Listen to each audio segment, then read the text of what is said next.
Muito bem, nessa terceira parte a gente vai tentar responder a terceira pergunta sobre o nosso problema, né? Que é imprimir no terminal a mensagem salve simpatia.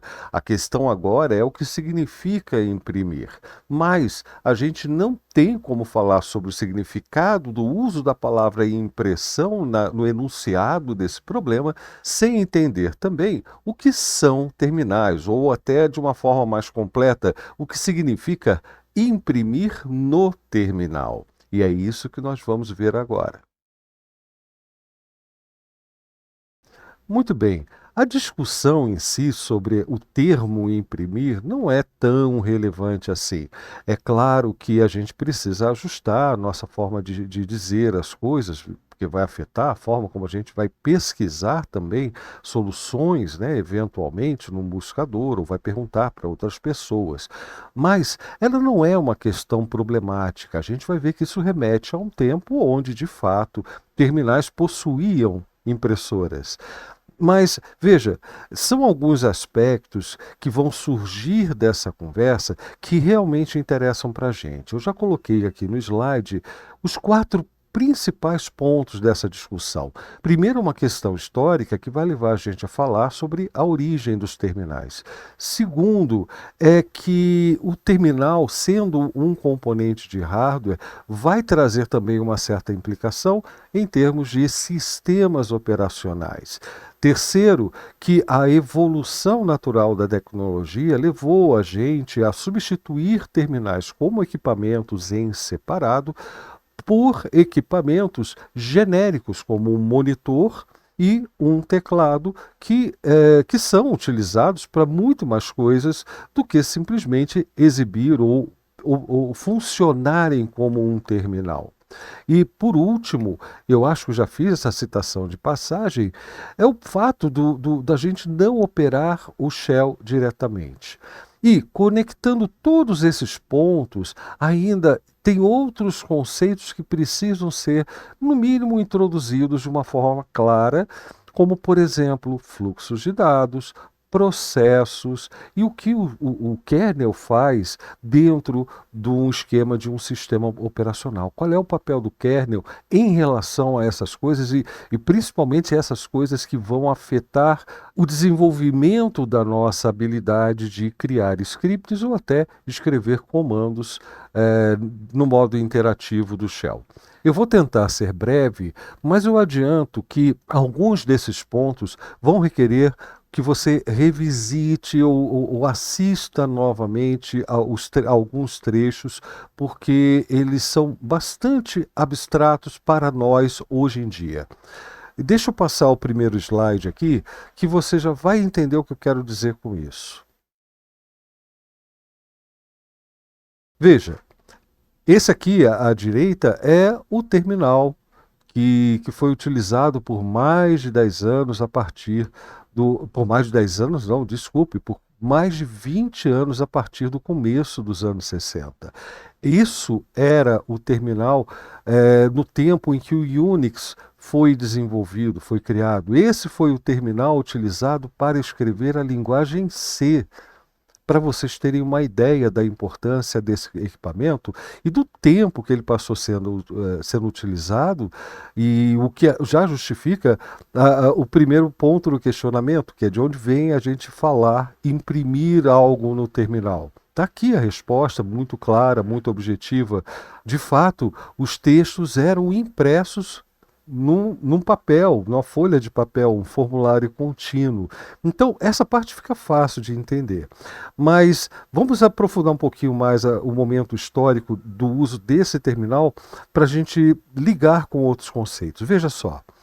Aqui eu tenho, por exemplo, a teleimpressora, que é o nome original desse equipamento, sendo utilizada aqui à esquerda, tá? Acima.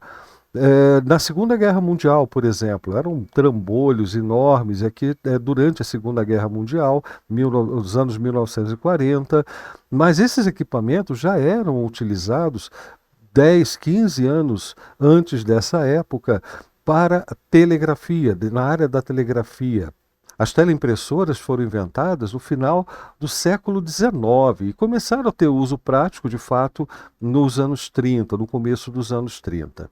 Enfim, e inclusive a empresa que fabricava essas teleimpressoras, a Teletype, já estava atuando na época e veja, aqui nessa foto, as moças estão usando teleimpressoras fabricadas pela Teletype. Esse nome é muito importante para a gente. Aqui ao centro, nós temos uma foto de 1972. Sentado, eu tenho aqui o Ken Thompson, camarada que criou o Unix lá em 1969, primeiro como Unix com CS no final, e depois, por sugestão de outra pessoa sensacional, que é o Brian Kernighan, né, ele alterou para Unix com um X no final. Mas está aqui ele, sentadinho, utilizando um terminal também fabricado pela Teletype, né, um modelo de teleimpressora já perfeitamente adaptado para uso como terminal, então a gente pode chamar de terminal Teletype. Esse aqui é o modelo 33 ASR, que foi o primeiro modelo já produzido como terminal. Então está ele ali sentadinho, operando o terminal, e de pé ao lado dele nós temos o Dennis Ritchie, que foi o desenvolvedor da linguagem C. Então, a linguagem C, aliás, que foi criada justamente para desenvolver o sistema operacional Unix e é utilizada até hoje. Isso aqui em 1972. Nessa foto, além da importância histórica, né, dessas personalidades que estão presentes, desse momento criativo na computação, eu quero que vocês observem também que a teleimpressora ou terminal, eles é um equipamento em separado desse armário que tem ali atrás, que é, de fato, o computador. Na verdade, o painel do computador não está aparecendo aqui. Aqui a gente está vendo alguns periféricos. O computador seria apenas um módulo desse armário.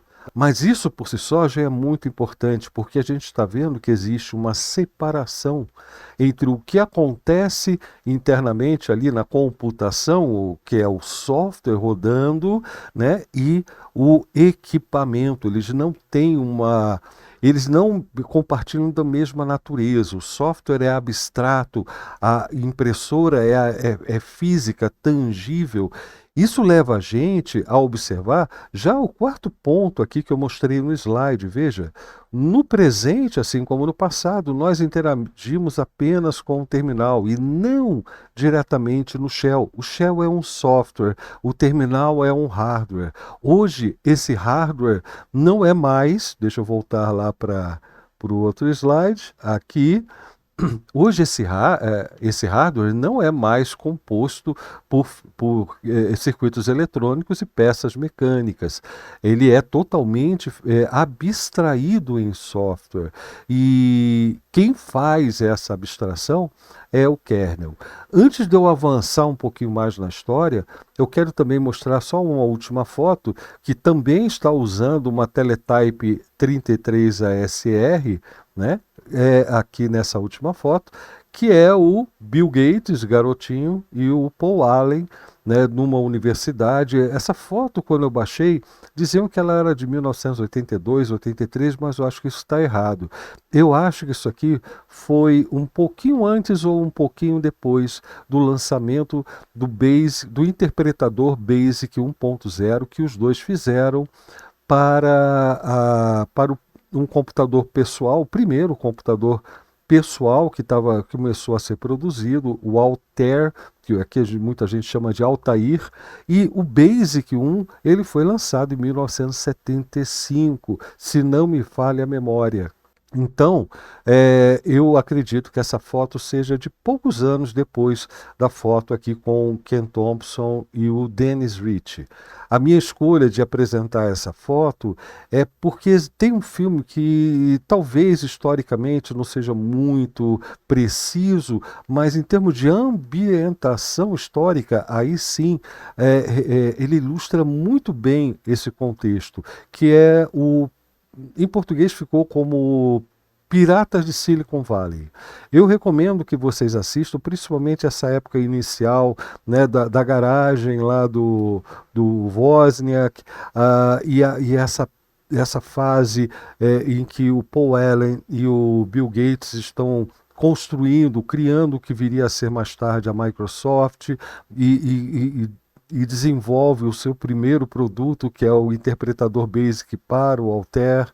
E aí vocês vão ver o terminal em operação, vocês vão ver que eles vão salvar o arquivo desse programa que eles criaram numa fita de papel perfurado. Isso era muito característico da época, desse meião aí dos anos 70, ok? Então é muito interessante. Também é importante que vocês procurem por aí no YouTube alguns documentários falando sobre o Unix. Tem muitos documentários históricos sobre o Unix, mas é para vocês realmente criarem uma dimensão histórica e isso ajuda, por incrível que pareça, isso ajuda muito na hora de criar scripts, ok? Mas na segunda metade dos anos 70, começaram a surgir, além das teleimpressoras utilizadas já como terminais, os chamados terminais em vídeo, que basicamente só substituíam um dos componentes do terminal anterior, que utilizava folhas de papel e passou a utilizar um equipamento de vídeo, uma tela, basicamente, em vídeo, um tubo de raios catódicos, vamos dizer assim, para substituir o papel. Então, em vez de imprimir caracteres em papel, os caracteres eram impressos na tela desse tubo de raios catódicos.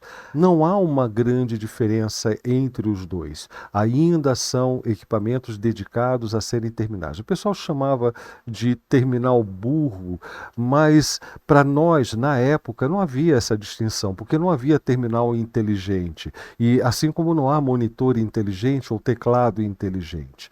A ideia de um terminal burro, como se dizia, era mais no sentido de que eles não faziam nada além de receber caracteres pelo teclado e imprimir caracteres, seja no papel, seja numa tela. Ok? Eles têm a cara dos computadores que começaram a ser lançados nos anos 80 e daí talvez essa distinção. Mas eles são apenas terminais, tá? São terminais em vídeo, mais nada. Eu quero ressaltar bem essa diferença entre o terminal e o restante do equipamento e o software. O terminal sempre foi uma peça separada no grande esquema das coisas, tá? O terminal é um equipamento por si só. Mas para a gente entender como que o terminal foi, vamos dizer assim, entrando no sistema operacional, a gente vai precisar dar uma olhada em um diagrama esquemático de como as conexões eram feitas, porque o principal disso tudo é a parte do fluxo de dados e a parte do kernel cumprindo o seu papel de abstrair o hardware. Abstrair significa remover complexidades, mas a gente pode usar a palavra também no sentido de fazer uma representação, implementar de algum modo uma representação do hardware que seja usável por programas que serão escritos para o sistema operacional. Então eu vou escrever um programa para funcionar como shell. Esse programa de shell vai precisar conversar com um terminal. Como que isso vai ser feito? E tudo isso, o sistema operacional, de algum modo, vai precisar disponibilizar para os meus programas que cumprirão com essas tarefas. Esse é um diagrama super simplificado de como as coisas funcionavam ainda no tempo aqui do Ken Thompson e do Dennis Ritchie, que está ali atrás, mais sorridente, com barba mais grisalha. Repare que é exatamente como eu disse, eu tenho aqui o terminal ligado ao computador. Lembra que eu falei que o computador não era o armário todo, né? Esse aqui é o computador. Se eu não me engano, é o mesmo computador utilizado pelo Dennis Ritchie para escrever a linguagem C, um PDP-11. Mas enfim, eu tenho o terminal que possui uma cabeação que faz a conexão dele física com o computador. No computador eu tenho ali alguma forma de dispositivo de armazenamento que vai carregar o software, o sistema operacional na memória, e aqui em cima eu tenho então a representação do sistema operacional. Mas é o software que a gente vai ver agora nesse bloquinho aqui de cima, que onde eu tenho no diagrama um bloco que eu nomeei como subsistema de terminal. É um monte de abstrações e rotinas especializadas na representação em software daquilo que é o hardware terminal. Dentre as várias abstrações que estão aqui no subsistema de terminal, talvez uma das mais relevantes tenha a ver com a circulação de dados, né, que vem aqui, por exemplo, do teclado, passadas para o computador, passadas para o sistema operacional, que, por sua vez, passa aqui para o subsistema de terminal. E, por último, aí alguma coisa vai ser feita com esse fluxo de dados. Lembra que eu já falei fluxo de dados, fluxo de texto, fluxo de caracteres, tudo isso, ou cadeia de caracteres, tudo isso é fluxo de dados. Então, eu tenho um fluxo de dados que vem do teclado. Se vem do teclado, o meu referencial é o referencial oposto ao teclado. Então, eu estou lendo o teclado. Para mim, é uma entrada de dados. Então, um fluxo de entrada que é o que vem do teclado. Da mesma forma, seja lá qual for o programa, precisou imprimir alguma coisa no terminal, isso vai produzir um fluxo de dados no sentido de saída. Olha só, a saída está saindo, o referencial é o computador nesse caso, vai sair do computador e vai chegar na impressora do terminal. Esses são os fluxos de entrada e saída de dados. É isso que a gente quer dizer. Não, imprime na saída. Olha só, a gente usa essa expressão também. Significa, imprimir na saída. Então, de cara, a gente pode dizer que nós temos dois dispositivos associados a esses fluxos. Um fluxo de entrada associado ao teclado terminal e um fluxo de saída associado à folha de papel ou ao tubo de raios catódicos do terminal em vídeo, ou então, hoje em dia, né, a tela que é exibida pelo terminal gráfico que nós utilizamos hoje em dia. Então, o terminal, ele é a origem e o destino dos fluxos de dados. Veja que são só dois fluxos aqui, mas o subsistema de terminal ele pode receber dos programas três fluxos separados. O que está associado ao teclado e, portanto, é um fluxo de entrada, a gente chama de entrada padrão, STDIN.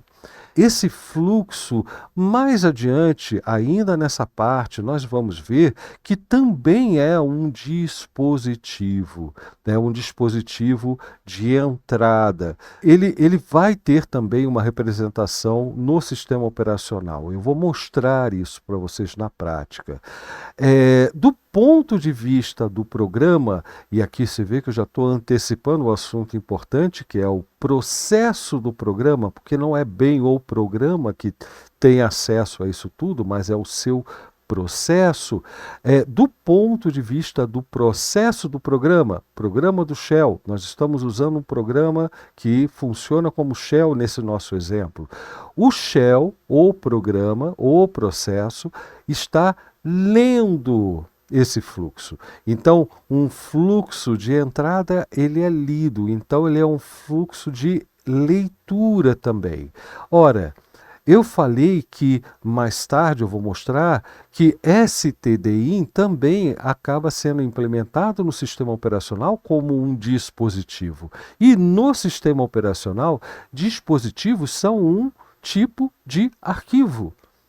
Aliás, no Unix e no GNU Linux, nós temos 7 tipos diferentes de arquivos. E dispositivos, na verdade, são 2 desses tipos de arquivos? Porque eu tenho dois tipos de arquivos de dispositivo, o dispositivo caractere e o dispositivo bloco. Não importa muito a diferença entre eles para a gente, mas ambos são arquivos de dispositivo. Todo arquivo de dispositivo representa algo no hardware.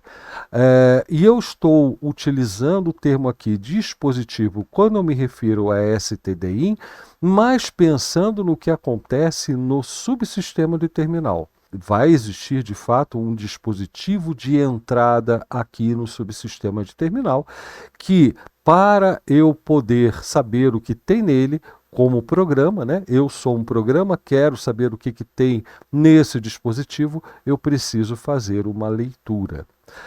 No sentido oposto, também existem dispositivos para lidar com esses fluxos de saída, ou seja, fluxos que são escritos em arquivos, em dispositivos, que são do dispositivo std-out, ou saída padrão, ou std-err, que vem de error, né? Ou std-error, standard out, standard error, saída padrão de erros. Enfim, esses são os fluxos de saída implementados pelo sistema operacional. Embora eles sejam fluxos separados na saída do processo, o processo é o referencial, então, em relação a ele é uma saída, né?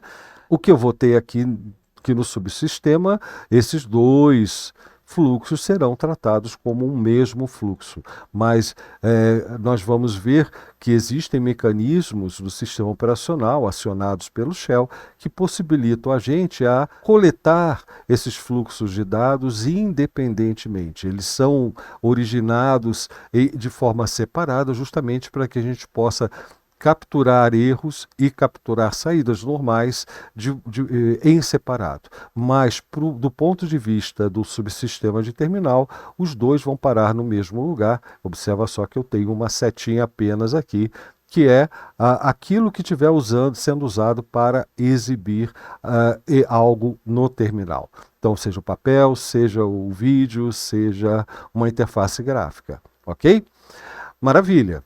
Então, esses três fluxos são de extrema importância para a gente.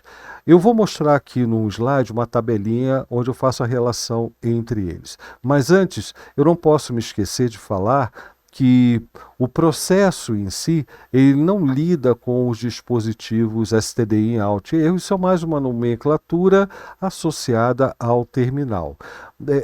O que o sistema operacional disponibiliza para os processos recebe o nome de descritor de arquivo, ou descritores de arquivos.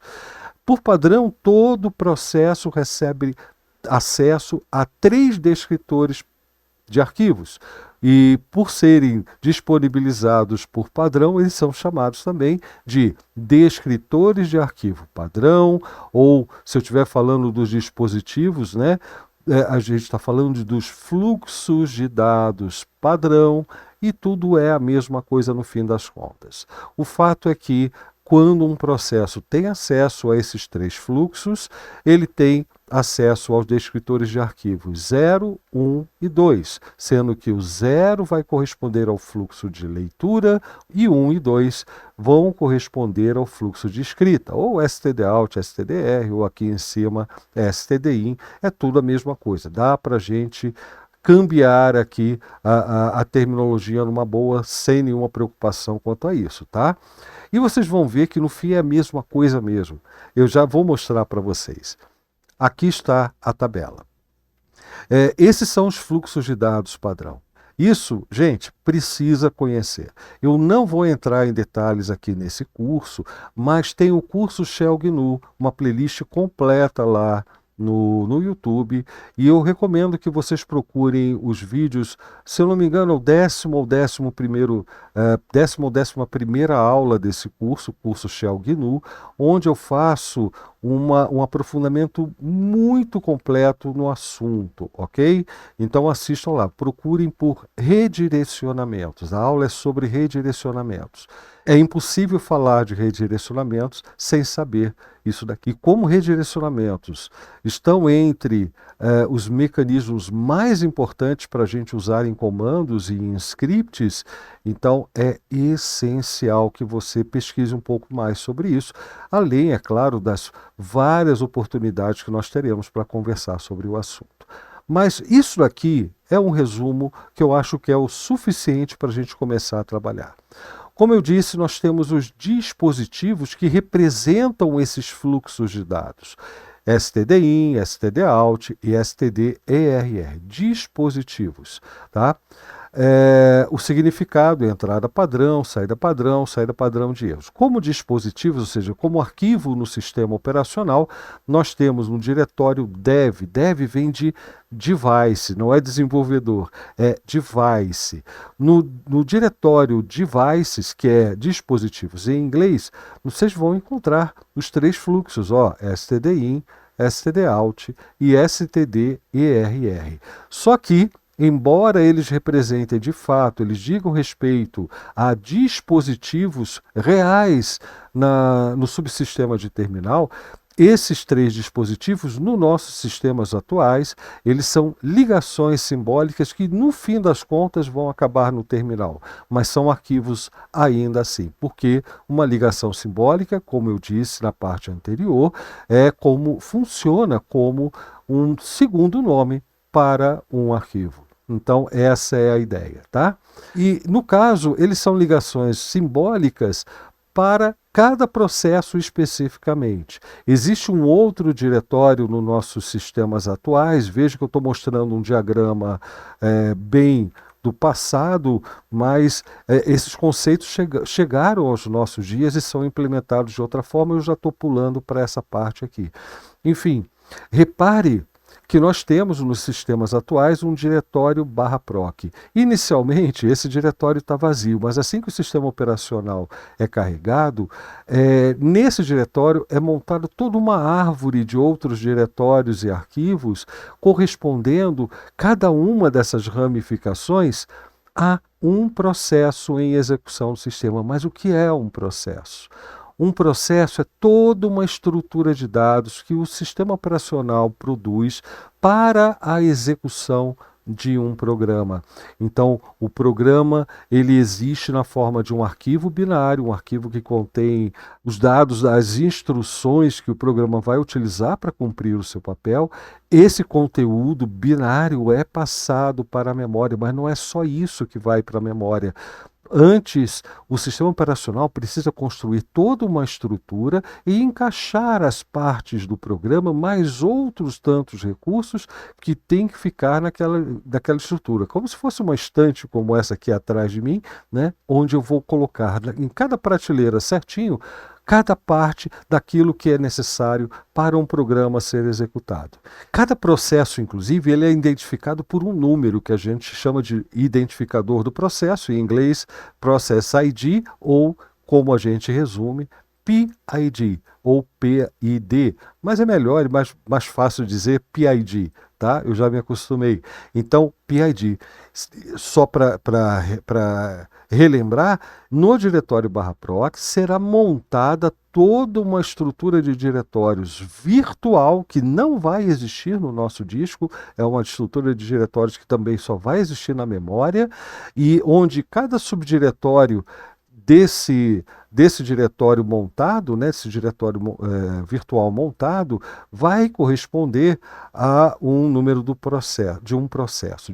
um processo associado a um programa. Cada um com o seu número de identificação próprio, separado. É claro que no /proc não tem só isso, existem outros diretórios, todos eles virtuais, mas o ponto em relação aos processos são esses que têm números. Os números são identificadores de processos. Dentro do diretório de cada processo, e há vários processos em execução simultaneamente no sistema operacional, nós temos um diretório chamado FD. FD vem de File Descriptor, que é em inglês descritor de arquivos, né? E foi o que eu falei para vocês, que é do ponto de vista do processo, o fluxo é chamado de descritor de arquivos, que no final das contas vai ser um número também. E por padrão nós temos três números: 0 para a entrada padrão, 1 para a saída padrão e 2 para a saída padrão de erros. Quando um processo quer escrever algo na saída padrão, o que ele vai fazer é escrever nesse descritor de arquivos 1. Se o processo quiser ler algo que será digitado no teclado, ou seja, quer ler a entrada padrão, ele vai ler o arquivo 0 dentro desse diretório FD. É assim que funciona a leitura e escrita de fluxos de dados. Entrada padrão e saída padrão de erros vão atender aquele terceiro preceito da filosofia Unix, que nós vimos no final da parte anterior, que diz que escreva programas que manipulem fluxos de texto, pois esta é uma interface universal. Está aqui. Para que os programas possam cumprir com esse preceito, o kernel, o sistema operacional como um todo, fornece para cada programa esses três descritores de arquivo padrão. Então, todo processo, ao ser iniciado, recebe uma ligação para acessar o terminal, porque é óbvio, isso está ligado ao terminal, através desses três fluxos de dados padrão. Eu vou voltar a esse slide anterior para fechar aqui esse assunto, mas basicamente eu não quero entrar muito no detalhe do subsistema de terminal. São várias rotinas, vários programinhas e vários arquivos de dispositivos envolvidos que não interessam para a gente. Isso aqui é passado, porque o hardware do terminal já foi transformado, já foi emulado em software há muito tempo, desde basicamente o surgimento de computadores da arquitetura IBM PC.